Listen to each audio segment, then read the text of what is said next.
Welcome everyone to this panel discussion about impact of COVID on women's lives, both home life as well as business lives.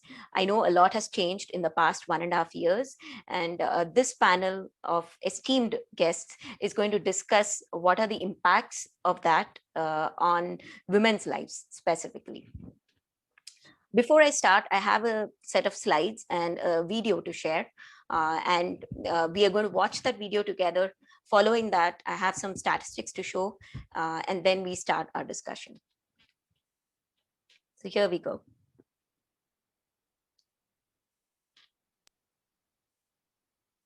Are you able to see my screen? Yes. Okay. Produced by our multimedia team about the moment we're living in.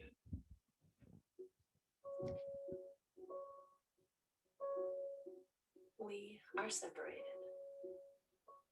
when we need each other the most. We stay apart to protect one another. But we are also coming together in new ways to show appreciation.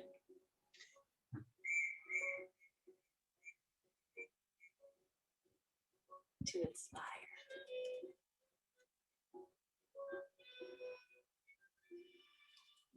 To rally together to help the vulnerable and those on the front lines. As with people, countries must come together too, to help the poorest and most vulnerable, and those in societies on the brink or in the throes of conflict, to help those least able to respond. The World Bank Group is proud to be part of an international response to the coronavirus pandemic. We will deploy up to $160 billion over the next 15 months to help countries with the greatest need, to strengthen health systems, to increase surveillance on the disease, to help companies continue to operate and workers to keep their jobs, to speed the time to recovery, and to prepare for when we can close the distance between us. Together, we can make a difference. Together, we can achieve results that change lives.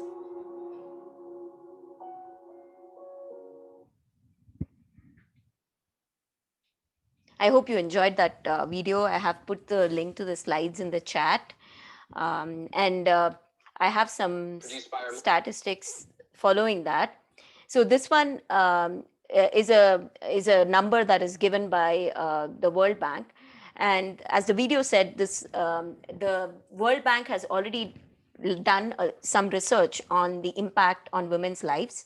And the conclusion is that the women who were already earning less are the ones who were impacted the most by means of the pandemic. Since these are the women who were frontline workers, restaurant workers, people who were helping house helps, and from low income categories, because they couldn't go back to work.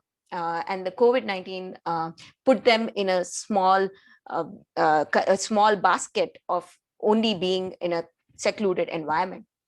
They could not sustain that for a longer time.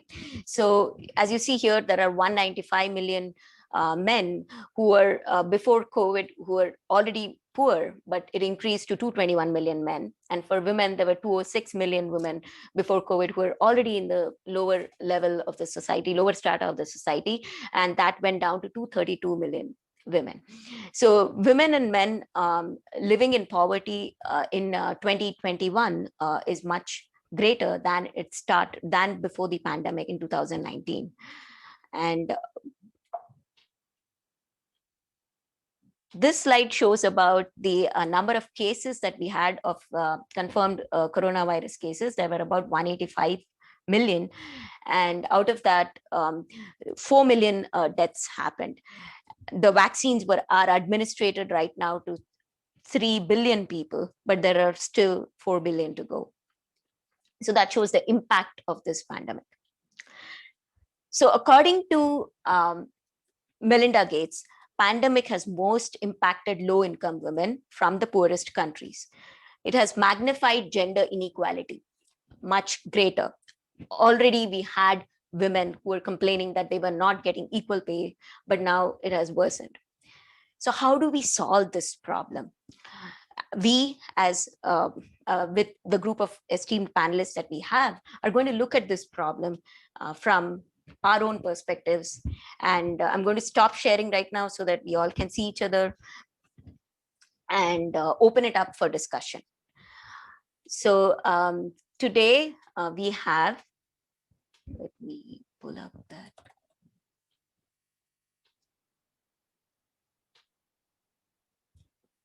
We have Janet Jansen, who is a life coach, a trainer, and public speaker. In May 2021, she won the second place title with Toastmasters International Table Topics Contest for District 101. Thank you, Janet, for being here. She is a business entrepreneur since 2015, and she teaches how to have more power play purpose in your personal and business lives. The second panelist is Helen. Helen Josephine retired in 2017 after 10 years with Stanford University as head of the Terman Engineering Library. Her library career included working in the corporate library at Intel and working in academic libraries at Menlo College and University of Hawaii, at Moana and Arizona State University. She brings with her a lot of experience of meeting people and from different walks of life. Welcome, Helen. We have Lakshmi. Lakshmi has been in the teaching line for the most part of her life. She worked as a swim instructor and administrator in an early education school, an instructional assistant at an elementary school, and as a substitute teacher. So she comes from the teaching background. So she knows how girls' mentality changes as they grow and what are their needs and how it affects the society. Welcome, Lakshmi. We have Anita, who works at VMware and is a distinguished speaker and founder of the Women Lead Toastmasters. And I'm glad she agreed to join us and she found the time to be with us. Welcome, Anita. We have Karen. Karen is also the founder of Women Lead Toastmaster and an esteemed speaker and written a book which is very well sought after by women in leadership positions. Welcome, Karen.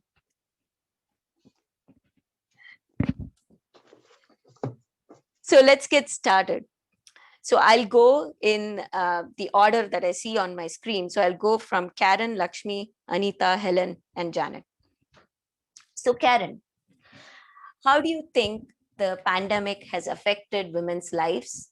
And do you have any personal stories or stories from other people whom you have seen and want to share? There's a couple of things, Priya, that I wanted to talk about. I did a little study, and back in March of 2021, just in the US, 2.3 million women lost their jobs compared to only 1.8 million men. And people say, well, why did that happen? And Priya, you talked a little bit about some of that, but I wanted to show a couple of things about that in terms of how it happened and what industries were hit the hardest. So it turns out the industries that have the highest population of women were the ones that were hit the hardest. And that was where women, like you said, completely had to quit, right? There was no infrastructure and everybody went home. So they were not people who could work remotely, if you will, which is a huge proportion of women, and also a huge proportion of women in the lower income scales, right? So down at the poverty level, it gets pretty awful. The other piece that happened to us is the whole care infrastructure collapsed. People were sending their kids to daycare. They had these arrangements, and we had to pull all that back home, and everybody went home to hide literally from the virus while we developed a vaccine. So, and what women do in particular, all people do this, when you put them under a lot of pressure and you threaten their livelihood, we crawl into our shells and protect. And we protect our families. And so a lot of women who were looking at this situation and said, particularly if they had small children at home, you know, it is impossible to work even if you can work remotely and help a 6-year-old be online in class. I mean, you know, this is not tenable, right? If you've seen a 6-year-old, you'll know exactly. You know, I was lucky. I had high schoolers and, you know, they were good, but the little ones, you couldn't do it. So the whole care infrastructure that we created collapsed because it really relied on women and outside sources. So, you know, we really have to rethink how that's going. And I want to close with just a tiny piece. I wrote an article on the Great Resignation, which is something that's happening right now. And it's an article, it's in Medium if anybody wants to go look it up. But you can go up and put that article and take a look at it. But we're not done yet. Women are going to be quitting in droves. And they're doing that because they've rethought their lives and they've rethought what is the most important thing to me. And it's coming out family every time. And so there are a lot of employers, and I'll share some stats later on that I think are, let's call it delusional, that thinking we're going to go back to the way it was before. That is not going to happen. So it's going to be interesting going forward. Thank you. So I do agree with Karen on a lot of points, especially when you said the women stayed back. Yeah, this is happening. A lot of people, especially the essential workers, if they have no support, you know, nobody to take care of the kids, you can't leave kids. I'm talking from the teacher's point of view. A kid cannot be left alone in the house. 12 years, they say that's the rule, but if they're 14, one of the teachers said that's the time when the parents have to really quit the job and be with the kids. So it was very difficult. And people who were essential workers, they had just two options. Either they were part-time or quit the job. So that made a lot of financial, the women had to go through a lot of financial stress and mental stress. That created problem in those families, you know. If the family mother is not happy, obviously the family is not happy. Second, I live in an apartment, and I differ a little bit here. Some of the women, especially my sister, she says that working from home was a blessing for her because she was able to, she had the, she was earning, she had job security. That was a plus for her. And she was able to spend time with her kids. She was able to see them grow. And, you know, most of us, we have not had that experience. And she said, you know, this is going to stay with her for life. So that was one thing. And for me personally, I'm not a young mother, but my daughter came back home after a long time because everything is work from home now. So it was easy, and we share at least one meal a day as a family. It was just nice. I didn't have a job because I was a substitute teacher. They didn't need me, but this was a different experience. I really enjoyed it. Back to you. Thank you, Lakshmi. Anita. Yeah, so whatever Lakshmi and Karen shared, yes, the stats is out there. As part of McKinsey's study, it shows that 4 times as many women compared to men dropped out of workforce during COVID. So it was due to daycare, all the work, home life balance that they had to deal with. So they had to drop out and take care of that. So for as working in the high tech industry, one of the things I believe is it also depends on how much flexibility your employer can give you. When you have this remote work culture, so I saw that it was a change, not only for people who had children, school-going children, even for the people who did not have children, like who had children who were grown up out of the house. It was a change for everybody, men and women alike. Everybody was dealing with this. So with respect to pandemic, it was about the kids. So how do you share the work between your family, whether it is the husband and the wife sharing the responsibilities of the kids? So I could see, like, as we were on the Zoom meetings, we made people comfortable saying that, hey, if your kid is out there asking for something, just please go take care of the kid, answer a question, and then come back to the meeting. Or if you have to go attend to certain business of the kid, and if a meeting needs to be moved, yes, that's okay to do, because we want to be flexible and make sure that people can take care of these kind of areas. For me personally, my kids are both in college, and I am a people's person. I used to love to go to work every day and interact with people. It was a big change for me. And the other change I found a lot was spending a lot of time on other work at home, which I had help on. So it was all of a sudden, it was, although my husband was also helping me out, but it was for both of us. There was a lot of things around the house. It's house cleaning. It's about cooking. So you can't even go out and eat. You have to have all 3 meals cooked at the house. So all of a sudden, this the work increased, and it's a big, with the support of your family, and how others can help you, and the flexibility that your employers can provide you. I think we can enable that. Thank you, Anita. The next question is, how would you caregiving demands have risen, so that is causing enormous stress, but what is your advice to women about juggling home and work responsibilities? I'll start with Helen.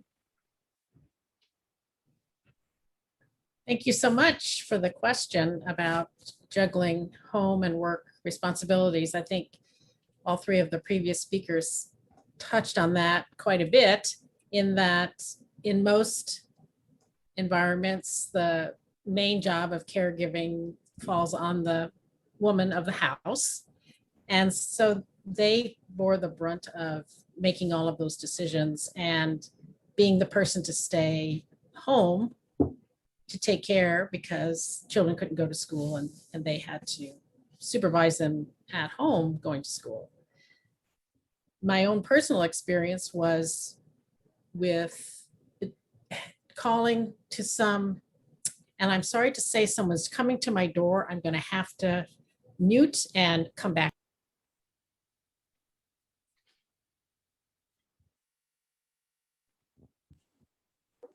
The hazards of Zoom.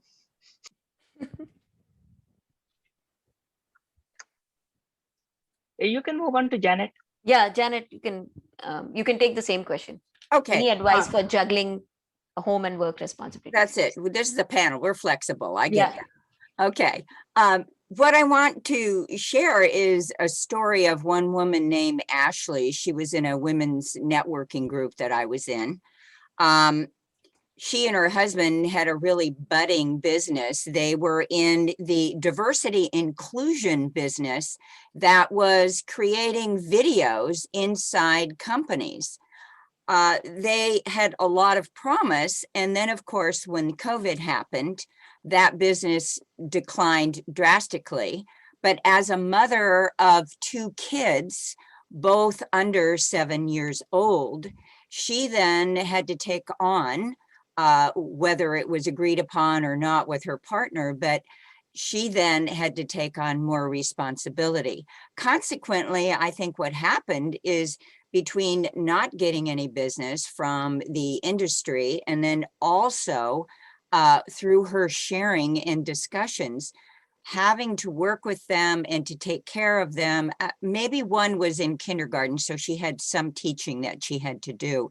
It was extremely stressful versus the contrast of someone who is white privilege, daughter is fully grown, no pets, none of that I was not affected at all. The information that we're learning here from this panel and from the research is extremely important, because there's a tremendous amount of ignorance on my part of not having this kind of information.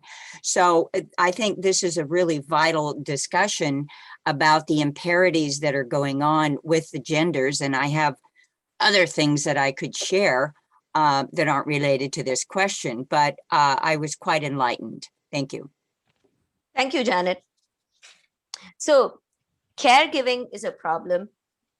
Then you have the second problem, which is how do you juggle the home and work life?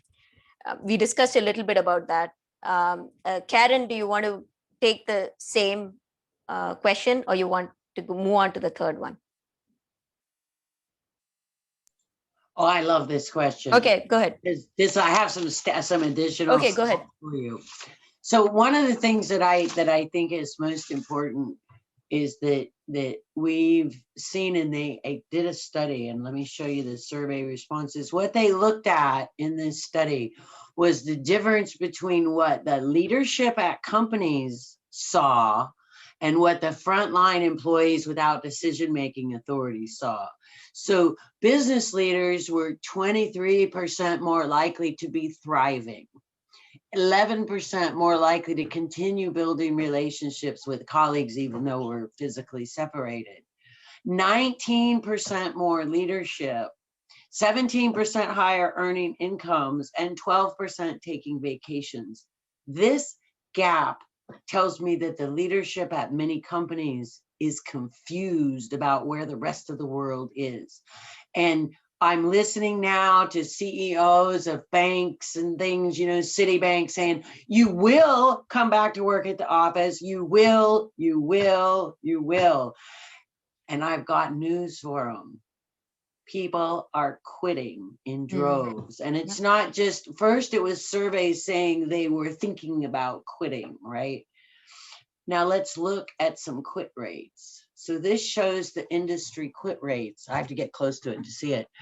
So, and of course, accommodation and food services, right? That's an area that's been super hard hit. Restaurants are open, closed, right?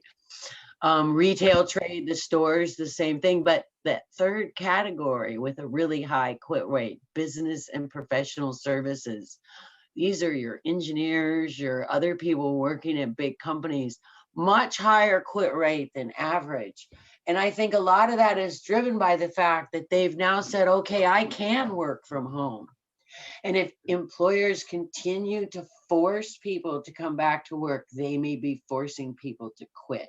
And I think they really need to be aware of that, because it's really costs a lot of money to retrain people and re-get them back into the workforce. So they should really work at how well they can do these things. Thanks. Thank you, Karen. I like the slides that you showed. It would be nice if you can send it over to me. I want to collate everything and send it out to the panelists after the meeting. My next question is, what are the lessons that we learned from our own personal experiences or from statistics that we have read about how we can fight back when we come back out of COVID? How can we fight back as women? And this can be, you can target low income women, you can target women who are not so low income, but what are the strategies that we can adopt? Anything that you think off the top of your head. So this is for Lakshmi. You're on mute. First of all, what I learned from this pandemic is don't take anybody lightly, especially based on their size. Did you see this virus? How much havoc it has created. So that is the first thing. And to get back, like what I'm not dealing with statistics now, though I'm a statistics student, but I'm just saying it's my opinion. See, from my side, I know when I go back to work, I might not be able to go back into teaching. I might have to think of something different because I don't want to be unemployed for long. So I took this opportunity to educate myself. So I joined courses. I did some Python, SQL, and kind of courses. This helped me. And to keep me sane, I joined Toastmasters, which I don't think I would have joined if I had been working. That initiative, I wouldn't have taken it. But now, and I joined it and I'm hooked on it, right? I really enjoy. And like Karen was asking me yesterday, what are you planning to do with this skill of talking and telling stories? I started wondering, what can I do? Something new, right? So because I met friends on online, I was able to think, right? That gave me an opportunity. So I always feel that even if you have a break, you should try to get into some other direction, take it positively and move on. So I think we will come out of it as better humans. Yes, we will. And one thing I learned, time management. Oh, in the beginning, even though I was just studying, I thought I had the whole day for myself. I'll do it coolly. But by the end of the week, I realized my work had piled up.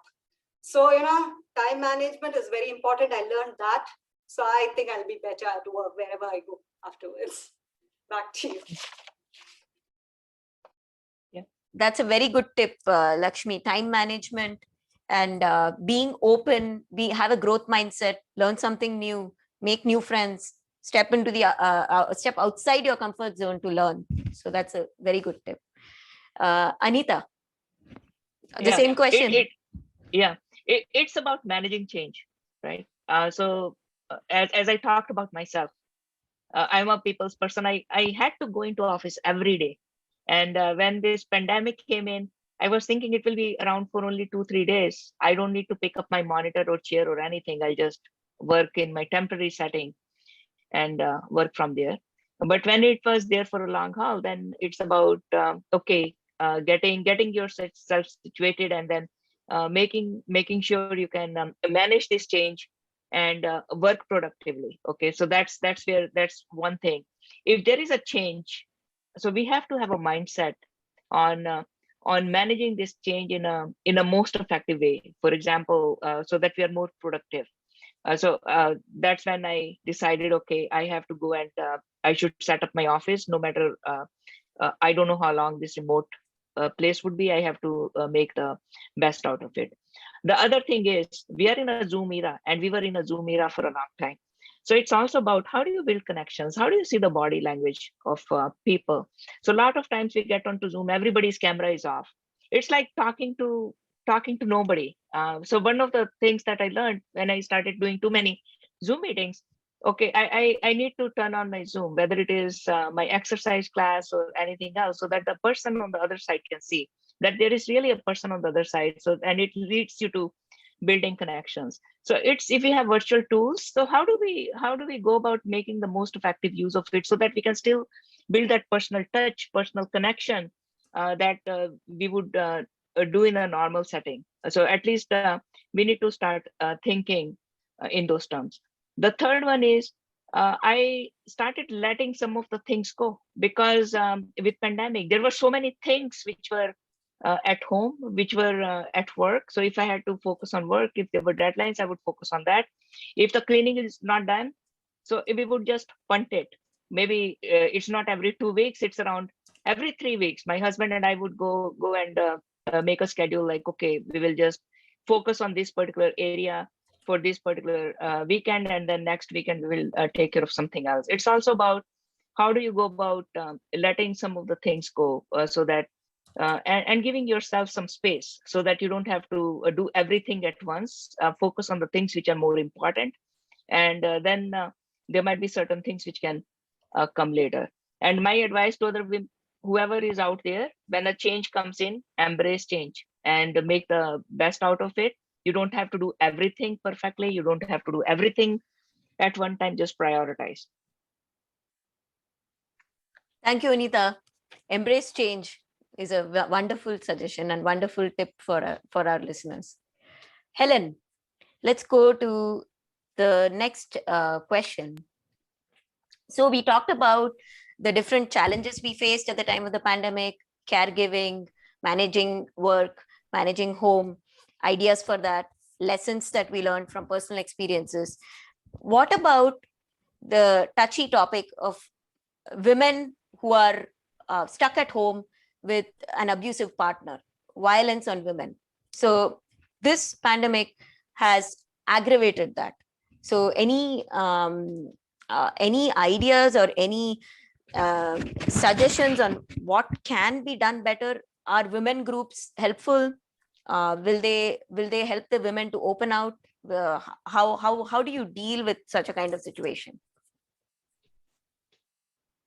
Well, I think that there has been an increase in abusive relationships because of the stresses that have happened in regard to sheltering at home and changing of work patterns, loss of jobs. All of these other stressors have added to that. So as a society, we need to have more opportunities for women and men to have counseling readily available.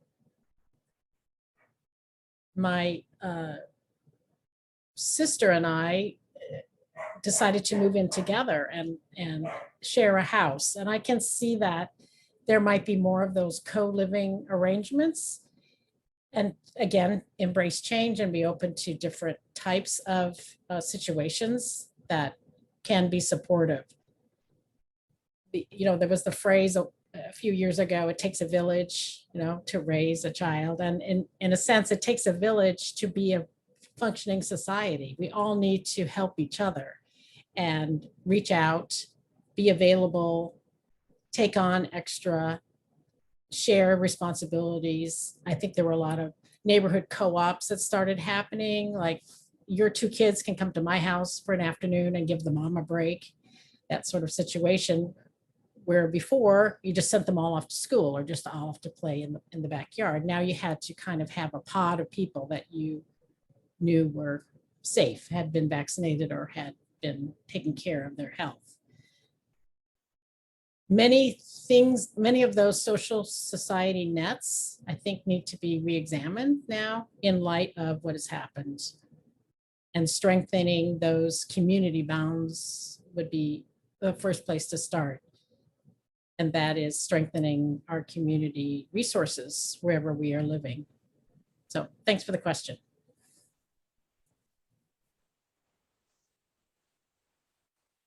We can't hear you. Oh, yeah. Thank you, Helen. You talked about helping each other, reach out to your friends, find out if anybody is in trouble, help them out, move in. There'll be more changes in the societal structure.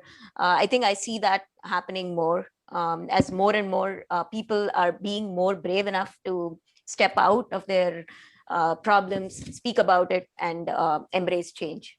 Thank you, Helen. Janet, the same question. And then we'll have a concluding slide.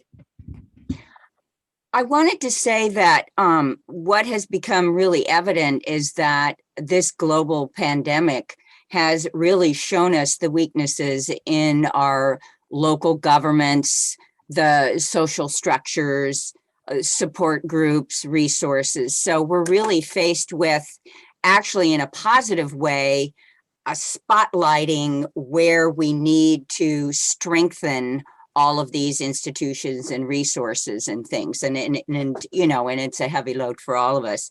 In terms of the abusive types of behaviors that have happened, I'm certainly not an expert in that area. And I do believe the stats on that it totally increased. So I don't have much to say, but there was something that I noticed through the research that I explored, and I think it shows a huge weakness. I noticed that through the information on the economic impact about women not making as much as men, and it brought me back to the movie 9 to 5. And when I looked at that, that was made 41 years ago. And the discussion then was this gap, this pay gap, and we're still faced with it today. It kind of incensed me to think that we're still dealing with that.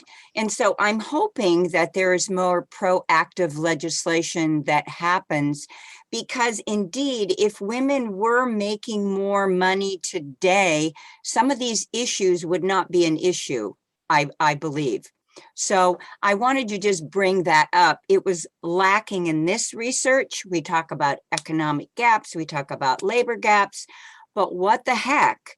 What are we doing still about making sure that we raise the level of income? to compare with men. Thank you, Janet. So gender inequality has been a plague, has been a pandemic that has affected us for a long time. And I think women have to step up and do something to change that situation, change the societal thinking, change the structure, have more support groups, and let the government or let the local bodies intervene to help women who are in those very touchy situations. I have a final slide that I collected from all the from the talk that we did just now. I'm going to share that, and then